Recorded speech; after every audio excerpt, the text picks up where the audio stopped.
KP constable অর্থাৎ Kolkata police কনস্টেবলের আজকে তোমাদেরকে ব্যাড নিউজ দিতে বাধ্য হলাম, কারণ কাটআপের উপর আজকে ব্যাড নিউজ দেবো। কিন্তু আজকের ভিডিওটা তোমরা যদি কমপ্লিট করো, আশা করছি এই ব্যাড নিউজটা তোমাদের গুড নিউজে পরিবর্তন হবে, তোমরা ভালো একটা নিউজও শুনতে পারবে।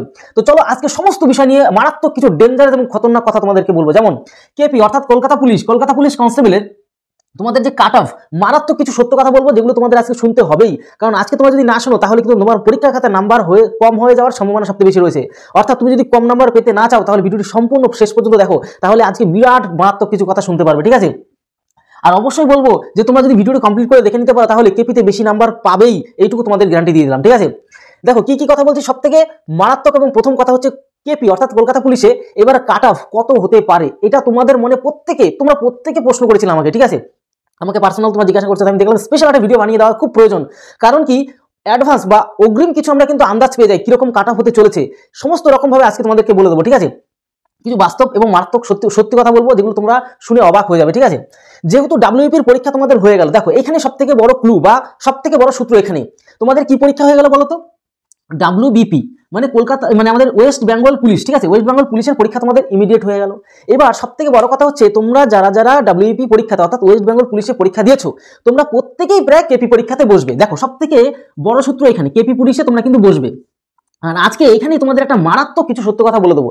চলো তার আগে আমরা কিছু সিলেবাস নিয়ে একটু আলোচনা করে নিই। দেখো তোমাদের জিকে থাকবে কত 40 নাম্বার, তোমাদের ম্যাথ থেকে থাকবে 30 নাম্বার, তোমার রিজনিং থাকবে 30 নাম্বার, টোটাল আমাদের কত 100টা নাম্বারে পরীক্ষা হচ্ছে। এবার এই 100 নাম্বারের মধ্যে তুমি যত বেশি স্কোর বানাতে পারবে, সিধা সাপটা এবং সরল ভাষা যদি বলি, তত তোমার ফায়দা, তত তোমার লাভ, ঠিক আছে?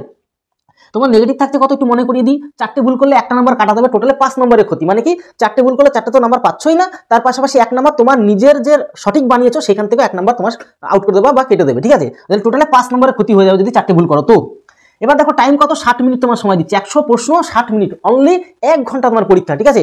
যা কেরামতি করতে হবে 1 ঘন্টার মধ্যে কেরামতি করে, বা যত লড়াই তোমার, যত মানে যুদ্ধ, সারা বছর পরিশ্রমের যুদ্ধ তোমার ওই 1টা ঘন্টার মধ্যে করতে হবে। এবং কি পলিসিতে করতে হবে সেটা তোমাদেরকে বলেও দিয়েছিলাম, আজকেও কিছু একটা আন্দাজ দিয়ে দেবো, ঠিক আছে? এক একটা প্রশ্ন 1 নম্বর করে তোমাদেরকে দেওয়া হবে। এই হচ্ছে টোটাল মোটামুটি কথা বললাম। দেখো তোমাদের যদি প্রশ্ন সহজ হয় তাহলে কিরকম কাটা হবে, তোমাদের যদি প্রশ্ন মডারেট হয় তাহলে কিরকম কাটা হবে, তোমার যদি প্রশ্ন কঠিন হয় তাহলে কিরকম ধরনের কাটা হতে পারে, সমস্ত কিছু আজকে তোমাদেরকে বলবো। কিন্তু তার আগে সব থেকে মারাত্মক এবং ডেঞ্জারাস কথাটা বলে দিই। দেখো তোমাদের এই যে বলতে আমি চলে গেলাম এখানে, যে ডাব্লিউবি অর্থাৎ ওয়েস্ট বেঙ্গল পুলিশে তোমাদের কিন্তু পরীক্ষা হয়ে গেল। এবার এই হয়ে যাওয়ার জন্য যেটা তোমাদের শুরুতেই বললাম, যে তোমাদের ওই যে স্টুডেন্টরা, ওই যে ভাই বোন, তোমরা প্রিয় ভাই বোনরা রয়েছে, তোমরা প্রত্যেকেই কিন্তু প্রায় এই ডাব্লিউপি মানে অর্থাৎ কেপি পুলিশে তোমরা কিন্তু অর্থাৎ কলকাতা পুলিশে বসবে, প্রত্যেকেই হয়তো পরীক্ষা দেবে, ঠিক আছে? তো সেক্ষেত্রে দাঁড়িয়ে কি হলো, তোমরা কিন্তু আগের থেকে রেডি, মানে যে সমস্ত ভাই বোনরা বা যে সমস্ত স্টুডেন্টরা মানে আগের থেকে তৈরি, পড়াশোনা তো সব প্রায় রেডি, তারা আবারও একবার দ্বিতীয়বার চান্স পেয়ে যাচ্ছে একটা সেম টাইপের পরীক্ষা বসার জন্য। তাহলে বুঝতে পারলে, তাহলে এটা মারাত্মক একটা প্লাস পয়েন্ট যে সেম সিলেবাস সমস্ত কিছু আবার উপরে দিতে পারবে কোথায়, কেপি অর্থাৎ কলকাতা পুলিশে গিয়ে আবার একটা চান্স। তাহলে এখানেই বুঝতে হবে যে কাট অফটা কোথায় হতে চলেছে, মানে এবারের শীর্ষ পৌঁছাবে কাট অফ। কারণ কি, এই মানে ওয়েস্ট বেঙ্গল পুলিশের সবাই মারাত্মক পরিমাণে পড়াশোনা করে রেডি হয়ে আছে, সেই রেডি পড়াশোনা আবারও কি হচ্ছে, আরেকবার সুযোগ পাচ্ছে কেপি পুলিশে বসার জন্য। তাহলে কেপি পুলিশে আবার একটা দুর্দান্ত লেভেলে একটা স্কোর বানাবে প্রত্যেকে। তাহলে বুঝতে পারছো এখানে সবাই আগের থেকে রেডি, আবারও গিয়ে আবার রেডি ছেলে মেয়ে আবারও ভালো একটা পরীক্ষা দেবে। কলকাতা পুলিশের চাকরি করার জন্য অনেকের একটা ইচ্ছা থাকে বা স্বপ্ন থাকে, তো সেক্ষেত্রে সবাই কিন্তু মরণ একটা কামড় দেবে যে কোনো একটা বেশি রেজাল্ট বানিয়ে চাকরিটা হাসিল করে নেওয়া। তো সেক্ষেত্রে তোমাদের এখান থেকে একটা আন্দাজ পেয়ে গেলা যে কাট অফ কিন্তু কলকাতা পুলিশে এমনি বলিনি তোমাদের ব্যাড নিউজ, তোমাদের কিন্তু মারাত্মক লেভেলে কাট অফ হওয়ার সম্ভাবনা রয়েছে। দেখো তোমরা অনেকে প্রশ্ন করো যে কাট অফের ভিডিওটা কেন করি, কাট অফের ভিডিওটা কেন কাট অফের ভিডিও করলে তোমাদের একটা মোটিভেশন বাড়ে, যে না আমাকে কিন্তু অলস হিসেবে বাড়িতে বসে থাকলে চলবে না, সময়কে নষ্ট করলে চলবে না, বা রিলস দেখলে চলবে না, বা উল্টোপাল্টা ভিডিও দেখলে সেক্সুয়াল বা বিভিন্ন ধরনের ছেলে মেয়েরা একটা নেশা থাকে, মানে বিভিন্ন ধরনের নেশা বা বাজে নেশা, সেই জিনিস করলে চলবে না, আমাকে সময়টাকে কাজে লাগাতে হবে, ডিসিপ্লিনে চলতে হবে, তবেই আমি একটা ভালো রেজাল্ট বানাতে পারবো। আমার মোটিভ এবং উদ্দেশ্যটা সেখানে থাকে। তোমরা অনেকেই কমেন্ট করো স্যার আপনি কাটাফের ভিডিও কেন বানান? কাটাফের ভিডিও বানানোর মেন উদ্দেশ্য হচ্ছে তোমাকে আরও সতেজ করে দেওয়া, তোমাকে আরও অ্যাক্টিভ বানিয়ে দেওয়া, যাতে তুমি অলস হয়ে না বসে থাকো। তোমার যতটা তুমি সময় পাচ্ছ ততটা সময়কে তুমি সকালবেলা মক টেস্ট দাও, যেরকম প্র্যাকটিস আমাদের ফ্রিতে মক টেস্ট দিচ্ছি, কোনো টাকা পয়সা, অন্যান্য জায়গায় টাকা পয়সা লাগে, হাজার টাকা পয়সা লাগে, আর তোমাদের সেই সব জিনিস একদম ফ্রিতে তোমাদেরকে দিয়ে দিচ্ছি। ফ্রিতে দিচ্ছি, তোমরা প্রতিদিন সেগুলোকে অ্যানালাইসিস করো, কোনটা কত নম্বর পাচ্ছ, যেগুলো পাচ্ছ না সেগুলোকে ভালো করে অ্যানালাইজ করে 100টা প্রশ্ন দেখো কোন চ্যাপ্টারে তোমার খামতি রয়েছে, সেগুলোকে আরও সুপার লেভেলে প্র্যাকটিস করে নাও। এইগুলোই তো মেন কথা হচ্ছে সময়টাকে সুপার লেভেলে কাজে লাগা। এবার তোমার এই কাট অফের কথা যদি না বলি তাহলে তোমার মনের মধ্যে কখনো আসবে না যে আমি এত স্কোর পাবো বা এতটা স্কোর পর্যন্ত আমার পেতে হবে, এই মোটিভটা কিন্তু আসে না। তার জন্য স্পেশালি তোমাদের কাট অফ। কিন্তু আজকে শুধু সেখানেই থামবো না, আজকে আরও অনেক মারাত্মক কথা তোমাদেরকে বলে দেবো, ঠিক আছে? আরও অনেক মারাত্মক কিছু কথা রয়েছে। তোমাদের ভ্যাকান্সি কথা একটু বলে দিই, 3000 তোমাদের টোটাল ভ্যাকান্সি 3734টা অ্যাপ্রক্স তোমাদের ভ্যাকান্সি রয়েছে, তার মধ্যে general, SC ST, OBC, EWS, civic প্রত্যেকেরই রয়েছে। এবার দেখো যদি তোমাদের একটা তোমাদের কথা বলে দিই, ঠিক আছে, তোমরা প্রত্যেকটা ভাই বোন, আমার প্রিয় প্রত্যেকটা বাঙালির ভাই বোন, তোমরা কেউ মিস করবে না, প্রত্যেকে পিআরবিকে মেল করো যে আমাদের সিবিটি এক্সাম নিন, অর্থাৎ কম্পিউটার বেসড এক্সাম নিন, যাতে করে আমরা এই দুর্নীতির হাত থেকে মুক্ত পাই। তুমি দেখতেই পাচ্ছ এই যে দুদিন আগের ঘটনা, কত জায়গার থেকে পুলিশ ধরলো, ধরা পাকলা করলো, মানে যারা যারা প্রশ্ন সেল করছিল, প্রশ্ন বিক্রি করছিল, টাকার বদলে হাজার হাজার লক্ষ লক্ষ টাকা নিচ্ছিল আর এই প্রশ্ন সেল করছিল, তার মধ্যে কারা কারা ধরা পড়েছে, পুলিশের এসআই ধরা পড়েছে, মানে শস্যের ভিতরে ভূত ধরা পড়েছে, তারপরে পুলিশের এসআই, তারপর তোমাদের এই বিভিন্ন ধরনের যে কনস্টেবল, সিভিক অনেকে ধরা পড়েছে, ঠিক আছে, তো এএসআই অনেকে ধরা পড়েছে, পুলিশের মধ্যে পুলিশটাই ধরেছে, কি বুঝতে পারছো? তাহলে সেখানে যাতে দুর্নীতি মুক্ত যাতে হয়, অর্থাৎ সিবিটি পরীক্ষা নিলে 2 মিনিট বা 1 মিনিট আগে মেন জায়গার থেকে, মেন হেডকোয়ার্টার থেকে প্রশ্ন সেন্ড করে দেবে, সাথে সাথে চলে আসলো তোমার কম্পিউটার স্ক্রিনে, তুমি পরীক্ষা দেওয়া শুরু করলে, মাঝখানে কোনো রকম দালালবাজি হলো না, কিচ্ছু হলো না, ডাইরেক্ট তুমি পরীক্ষা ফ্রেশ, একদম ফ্রেশ পরীক্ষা হয়ে গেল, কোনো রকম চাপ নেই। তার জন্য তোমরা স্পেশালি আমি চেষ্টা করবো এই ভিডিওটা পিআরবিকে সেন্ড করা, তাহলে কি হবে, পিআরবিকে সেন্ড করে পিআরবি বুঝতে পারবে যে প্রত্যেকটা বাঙালি ভাই বোন চাইছে, সবাই সিবিটি এক্সাম চাইছে, তাই কেউ মিস করবে না। সবাই কি করো, একটা প্লিজ তোমাদেরকে রিকোয়েস্ট, তোমরা প্রত্যেকে একটা কাজ করে হ্যাশট্যাগ সিবিটি, এই ছোট্ট কথাটা তোমরা প্রত্যেকে কমেন্ট বক্সে কমেন্ট করো, আমি এই প্রমাণটাই দেখাবো পিআরবিকে, এটা তোমাদের কাছে রিকোয়েস্ট, এইটুকু তোমাদের কাছে দাবি রাখছি, ঠিক আছে? তবে প্রত্যেকে মেল করো, প্রত্যেকে পিআরবিকে মেল করো, প্লাস এই কমেন্ট বক্সে হ্যাশট্যাগ সিবিটি লেখো, ঠিক আছে?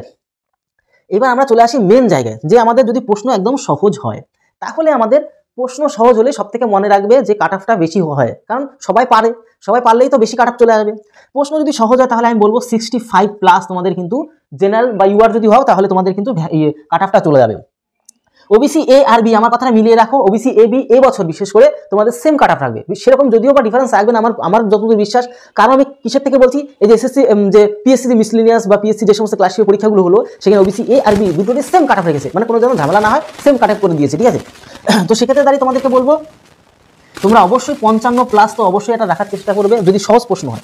আর এসসি এসটি এদেরও 52-53 ধরতে পারো, এসটিদের একটু কম যায়, মানে 50+, ইডাব্লিউএস এর 50 অ্যাপ্রক্স ধরতে পারো, সিভিক পুলিশের ওই তুমিও 50, কারণ এগুলি অ্যাপ্রক্স 50, কারণ যতই সহজ প্রশ্ন হলে কাট অফ সবসময় বেশি যায়। এবার যদি একটু মডারেট হয়, মানে তার থেকে একটু সহজের থেকে একটু যদি কঠিন হয়, তাহলে 5 নম্বর করে কমিয়ে হতে পারো। জেনারেল বা ইডাব্লিউএস তোমাদের 60+ যাবে, এখানে তোমার ওবিসি এবি তোমাদের এরকমই 55 অ্যাপ্রক্স যাবে, 55 অত না গেলেও তোমার 52 অ্যাপ্রক্স যাবে। তারপরে এসসিদের তোমাদের ধরে চলো যে এখানে সেরকম পরিবর্তন হবে না, এসসিদের একটু মডারেট যদি কোশ্চেন হয় তাহলে একটু হয়তো 50-র আশেপাশে যাবে, ঠিক আছে? আর যদি এসটি হয় সেক্ষেত্রে তোমাদের অবশ্যই একটু কম যায়, 45 অ্যাপ্রক্স যাবে। ইডাব্লিউএস যদি অ্যাপ্রক্স, দেখো এখন 100% অফিসিয়াল তো তোমাদের বলছি না, অ্যাপ্রক্স এগুলো হতে পারে, ঠিক আছে? 48 অ্যাপ্রক্স যেতে পারে। তারপরে এখানে তোমাদের সিভিক যদি হয় এখানে 40 থেকে 45 অ্যাপ্রক্স তোমাদের কিন্তু এখানে হবে, ঠিক আছে? এবার সিভিকের বিভিন্ন রকম ক্যাটাগরি রয়েছে, সেক্ষেত্রে আরও কমও যায়। এবার যদি প্রশ্নটা একটু টাফ হয়, একটু কঠিন হয়, তাহলে সেক্ষেত্রে তোমাদের কিন্তু এই জেনারেলি 50-এর অ্যাপ্রক্স যাবে তোমাদের। এগুলো কি মানে তুমি মেন এক্সামের জন্য বা পিইটির জন্য তুমি কিন্তু পাস করবে এক কথায়, ঠিক আছে? ওবিসি এবি তোমাদের এখানে অত বেশি যাবে না, ঠিক আছে? ওই 48 অ্যাপ্রক্স যাবে। আর এখানে তোমার এসসি যদি তোমরা ধরে চলো, এসসিতে 45 অ্যাপ্রক্স যাবে কঠিন প্রশ্ন হলে। আর এসটিতে তোমরা এখানে কত, এখানে যদি এরকম হয় তাহলে অবশ্যই 40 অ্যাপ্রক্স যাবে। ইডাব্লিউএস এর অবশ্যই এরকম 40 বা 38 অ্যাপ্রক্স তোমাদের যাবে। আর সিভিকেরও এরকম 35 অ্যাপ্রক্স মানে কঠিন প্রশ্ন হলে যাবে, বা আরও নিচেও তোমাদের যেতে পারে। দেখো এতে কি হলো, একটা মুড তৈরি হলো যে আমাকে সেভাবে বেটার কোয়ালিটিতে সময়টাকে কাজে লাগাতে হবে আর বেটার করে রেজাল্ট বানিয়ে আসতে হবে। এবার দেখো সবথেকে বড় কথা, যেগুলো তোমাদের ওভারঅল একটা কাট অফের কথা বলে, দেখো ওভারঅল কাট অফের যদি কথা বলি তাহলে সবথেকে একটা বেস্ট, প্রত্যেকেই চেষ্টা করে তুমি যে ক্যাটাগরি হও না কেন, যে কাট হচ্ছে এসসি এসটি হও, তুমি জেনারেল হও, ওবিসি হও, এসটি, ইডাব্লিউএস, সিভিক, তোমরা যাই হও না কেন, সব থেকে বেটার এবং সব থেকে সঠিক যদি তোমাদেরকে বলি 65, কোনো রকম সন্দেহ যদি না বলি 65+ যদি রেজাল্টটা বানাতে পারো, আমি যদি এত প্যাচালের মধ্যে না যাই, মানে সহজ সরল একটা টার্গেট যদি রাখি যে 60+ ওভার যদি রাখতে পারো, তাহলে কিন্তু তোমার কিন্তু একটা বেটার একটা কোয়ালিটি হবে। দেখো কি করে পাবে 65+, তোমাদেরকে বলে দিচ্ছি একটু শুনি। এবার দেখো আরেকটা কথা তোমাদের একটু আলোচনা করি। এবার কম্পিটিশন কেমন হবে, কম্পিটিশন বুঝতেই পারছো যে তোমাদের 10 লক্ষ প্লাস কিন্তু অ্যাপ্রক্স তোমাদের ভ্যাকান্সির জন্য অ্যাপ্লাই করেছো, শুধু তোমাদের ভ্যাকান্সি 3734 অ্যাপ্রক্স। তো সেক্ষেত্রে দাঁড়িয়ে তোমাদের প্রায় 200-র আশেপাশে তোমাদের এক একজন মানে সিটের জন্য লড়াই, মানে 200 জনের মধ্যে একজন পাবে, 200 জনের মধ্যে একজন পাবে। তাহলে সেভাবে তোমাদের 200 থেকে 250-এর মধ্যে অ্যাপ্রক্সই পড়ে এরকম, ঠিক আছে? সেখানে কম্পিটিশন করতে গেলে তোমাকে কিন্তু সেভাবে প্রস্তুতি নিতে হবে, বুঝতে পারছো? এবার কি কি বিষয় নিয়ে সাবধান, অবশ্যই যে এই মুহূর্তে দাঁড়িয়ে তোমার কিন্তু যে বিভিন্ন ধরনের মোবাইলটাকে আজে বাজে ব্যবহার করা বা অন্য জায়গায় তুমি সময়কে নষ্ট না করে মেন জায়গায় শুধু অনলি ফোকাসের মধ্যে রাখো, অনলি পড়াশোনার মধ্যে, এবং শরীরটাকে অবশ্যই সুস্থ রাখতে হবে। শরীরটাকে সুস্থ রেখে প্র্যাকটিস করে তোমাদের প্রত্যেকে বলি মানে পরীক্ষার অন্তত 1 সপ্তাহ আগের থেকে, বিশেষ করে অন্য সময় একটু কম বেশি ঘুমাও, ইটস ওকে, কোনো ব্যাপার না। ঘুম আর শরীরচর্চা মানে বিশেষ করে পরীক্ষার 1 সপ্তাহ আগের থেকে খুব ভালো করে করবে, যাতে করে তোমার ব্রেনটা শার্প থাকে, ক্লিয়ার থাকে। কারণ ব্রেনটার অ্যালগোরিদম যদি নষ্ট হয়ে যায় বা হিজিবিজি হয়ে যায় তাহলে তোমার পরীক্ষা সেখানে শেষ। তাহলে অবশ্যই বললাম আর একটা মারাত্মক বিষয়, পরীক্ষার দিন বিশেষ করে তোমরা কারোর সাথে গন্ডগোল বা কোনো রকম ঝামেলা করে পরীক্ষা দিতে বসবে না। যদি বসো তাহলে ভাববে তোমার পরীক্ষা জীবনে কোনোদিন পাস করতে পারবে না। কারণ কি, তোমার পরীক্ষা মানে হিজিবিজি হয়ে যাবে, তোমার মাথায় কোনো কাজ করবে না, এরকম একটা কেস হয়, ঠিক আছে। আর বিশেষ করে আগের দিন তো ঘুমটা সঠিক হওয়া চাই। তো এটা হচ্ছে খুব গুরুত্বপূর্ণ, এবং পড়াশোনা তো আগে ওরা পড়তেই হয়, এগুলো তো নর্মাল, না হলে তুমি পাস করবে কী করে। এবার তোমার সবথেকে বড় কথা হচ্ছে বলে দেবো যে এখানে তোমরা যেটা বলছিলে যে কী করে আমি তাহলে 65, যে আপনি যে বললেন 65+ স্কোর আমি বানাবো, তাহলে কী করে সেটা বানাবো। দেখো এটা নর্মাল একটা জিনিস বুঝতে হবে তোমাকে, যে আমি জিকের মধ্যে 40টা প্রশ্নের মধ্যে আমাকে কম করে হলেও 20 থেকে 22টা প্রশ্ন, মানে অর্ধেক 20 থেকে 22টা প্রশ্ন আমি ধরলাম, 20টা আমি বেশি ধরবো না, 20টা অর্ধেকটা ধরবো। জিকের মধ্যে অর্ধেকটা ধরে নিলাম, তাহলে 20। ম্যাথের মধ্যে 15টা তোমার পারতেই হবে, নর্মালি কাজ, তাহলে এর অর্ধেক ধরে নিলাম। রিজনিং একটু সবাই ভালো পারে, এখানে আমি তোমাদের সবাই বলবো একটু বেশিই পারে, ঠিক আছে। রিজনিংটা থেকে তোমাকে অবশ্যই 22 থেকে 23 নম্বর তোমার তুলে আনতে হবে, ঠিক আছে। 22 থেকে 23 নম্বর, বেশি ধরার দরকার নেই, 23 নম্বর। তাহলে তোমার এখানে কত হলো, এখানে তোমার হচ্ছে 50, তোমার 30, 40, 50, 50, 50, 50, 55, 58, মানে 58 নাম্বার এখানে দাঁড়ালো। আমি যদি ভুল বলে না থাকি তো, তাহলে এখানে কত, 30, 40, 50, হ্যাঁ 58 নাম্বার দাঁড়ালো। এবার তোমার এখনো কিছু বাকি আছে, 65 তুলতে গেলে এখনো 65, 60 হয়নি। আর যেগুলো পারবে সবার 3টে রাউন্ডে বলেও দিয়েছিলাম, 3টে রাউন্ডে প্রথমে সহজগুলো অ্যান্সার মেরে দেবে, তারপরে একটু টাফ লেভেলের, তারপরে মেন সবথেকে বেশি টাফগুলো করবে, ঠিক আছে। এবার যেটা বলছিলাম যে তোমাকে অবশ্যই কিছু কিছু প্রশ্ন পাবে এরকম, এখন তো তুমি এখনো প্রায় 40টা মতো অ্যান্সার দারুন না, 40টার মধ্যে 10 থেকে 15টা প্রশ্ন তুমি এখনো দেখবে, তুমি যদি সত্যিই পড়াশোনা সামান্য হলেও চাকরি পাওয়ার জন্য যদি পড়াশোনা করো, তাহলে দেখবে 10 থেকে 15টা প্রশ্ন এমন প্রশ্ন যেগুলো তুমি জানো কিন্তু সঠিক মাথায় আসছে না, সেগুলো তুমি অপশন এলিমিনেট প্রসেস অ্যাপ্লাই করো, যা করবে 1 ঘন্টার মধ্যে সেভাবে বাড়িতে, তার জন্য তো বলি বাড়িতে এরকম প্রস্তুতিগুলি নাও, 1 ঘন্টার মধ্যে যেগুলো মক টেস্ট দিচ্ছি সেভাবে সেম টু সেম তো পরীক্ষা দিতে যাবে, তাহলে সেই বাড়িতে ভালো করে মক টেস্ট দাও, সেম টু সেম ভাবে টার্গেট ভাবে খাটো, যেভাবে মনে করছে মানে এক্সামে যেভাবে দেবে গিয়ে পরীক্ষা সেম টু সেম ভাবে বাড়িতে প্রস্তুতি নাও। এবার ওই যে বাকি যে সময়টা তোমাকে বাকি যে তোমার 40টা প্রশ্নের মধ্যে 10 থেকে 15টার মধ্যে আন্দাজে মারতে হবে, কিন্তু পুরো আন্দাজে না, বৈজ্ঞানিক সম্মতভাবে আন্দাজে, যেগুলো মনে হচ্ছে যে না এই 3টে অপশন হবে না, এই অপশনটা হবে, তখন সেই অপশনটা তুমি 10 থেকে 15টা রিস্ক নিয়ে আন্দাজে মেরে আসবে, তার মধ্যে 50-50 হয়ে যাওয়ার চান্স থাকে, মানে প্রায় 7টার আশেপাশে হয়ে যাওয়ার চান্স থাকে, সেখানে তোমার নাম্বার বেড়ে গেল। তো এইভাবে তুমি 65 অ্যাপ্রক্স আমি ধরে নেবো টার্গেট, সেভাবে তোমার কিন্তু কাজ করতে হবে। তো আশা করি তোমাদের মানে খারাপ কিছু বোঝাবার জন্য বা খারাপ কিছু বলার উদ্দেশ্য আমার একদমই ছিল না। তোমাদের সবসময় আমি চাই আমার প্রত্যেকটা প্রিয় বাঙালি ভাই বোনা তোমরা ভালো একটা রেজাল্ট বানাও। তোমরা রেজাল্ট বানানোর পরে তোমাদের বলেও ছিলাম, আমি এর আগে WEPতে পরীক্ষাতে বলেছিলাম, তোমরা যারা সাকসেস পেয়ে যাবে শেষ পর্যন্ত, তোমাদের কিন্তু ফোন পেতে আমার সাধ্য অনুযায়ী যতটা মানে পারবো ততটা গিফট দেওয়ার ব্যবস্থা করবো, সেটা বলেও রেখেছিলাম। আর তোমার ফ্রি যদি মক টেস্ট পেতে চাও আমাদের হোয়াটসঅ্যাপ গ্রুপে যুক্ত হয়ে যাও, সেখানে সবাই সমস্ত রকম একদম ফ্রি, যখন অন্যান্য জায়গায় হাজার হাজার টাকা দিয়ে যেখানে কিনতে হচ্ছিল তোমাদের, সেখানে তোমাদের শুধুমাত্র ফ্রিতে এবং হাই কোয়ালিটি এবং অনেক ভাই বোনরা তোমাদের দেখবে হেল্পও করবে, মানে এক কথা হেল্পফুল ভাই বোনরা আমাদের গ্রুপে রয়েছে। তো এই হলো তোমার সমস্ত বিষয় তোমাদেরকে জানিয়ে দিলাম, আশা করি তোমরা বুঝতে পারলে। তোমার যদি কলকাতা পুলিশের পরীক্ষা খুবই ভালো হোক, এইটুকু ঈশ্বরের কাছে প্রার্থনা করি। তাহলে ভিডিওটি এই হলো, তোর সময় পরিবারের সাথে ভালো থেকো, সুস্থ থেকো, জয় হিন্দ, জয় ভারত। আর অবশ্যই বাবা মাকে ভালোবাসো, ভারত মাতা কি জয়।